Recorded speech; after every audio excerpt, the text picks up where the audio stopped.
Melinda French Gates says that after the U.S. Supreme Court's 2022 Dobbs decision that let individual states decide abortion rights, the philanthropist felt compelled to offer Americans financial support for their reproductive freedoms, support that she says she had been giving exclusively overseas.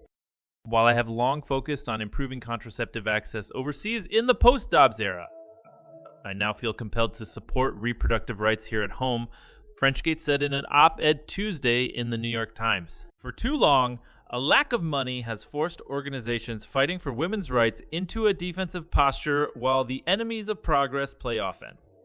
I want to help even the match.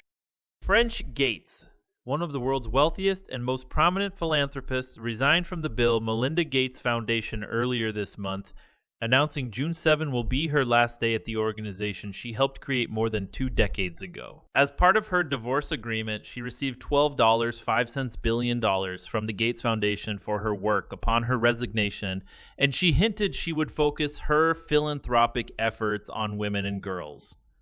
But she offered no specifics.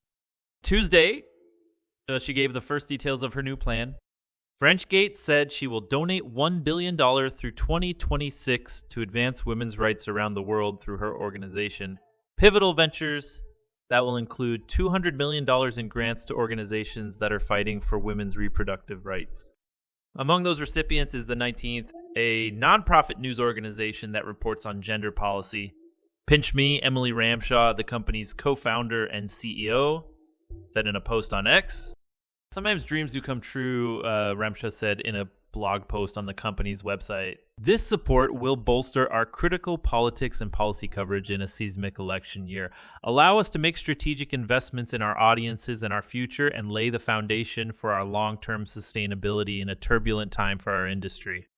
Another recipient, the Institute for Women's Policy Research, said its grant will help advance its work to improve women's health across the United States and narrow the gender pay gap. We are deeply honored to receive this support from Melinda French Gates. A true pioneer for women's empowerment, said Dr. Jamila Taylor, our president and CEO, in a statement. French Gates will also give $250 million awards to organizations working to help improve women's mental and physical health.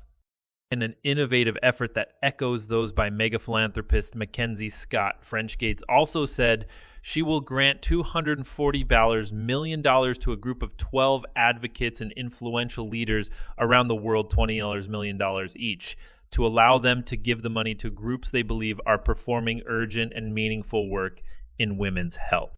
Scott has shaken up the charitable world by shelling out large sums of money at rapid speed to organizations she favors, with no demands or strings attached.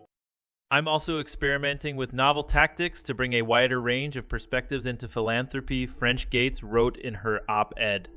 I'm eager to see the landscape of funding opportunities through their eyes and the results their approaches unlock. French Gates said the group of leaders includes former New Zealand Prime Minister Jacinda Ardern and maternal health advocate Alison Felix and Afghan women's education activist Shabana Basijarasik. In her op-ed, French Gates said she was once told to set her own agenda before someone else sets it. And that's why she chose to leave the Gates Foundation. She said naysayers about charitable efforts to empower women have frustrated her with their short-sightedness. She called America's high maternal mortality rate unconscionable and decried America's status as the only advanced economy without paid family leave at a national level. Just 2 of donations in the United States go to organizations focused on women and girls. French Gates noted, but she said investments in women's health will add significantly to the global economy. Because I have been given this extraordinary opportunity, I am determined to do everything I can to seize it and to set an agenda that helps other women and girls set theirs too. She wrote in her op-ed,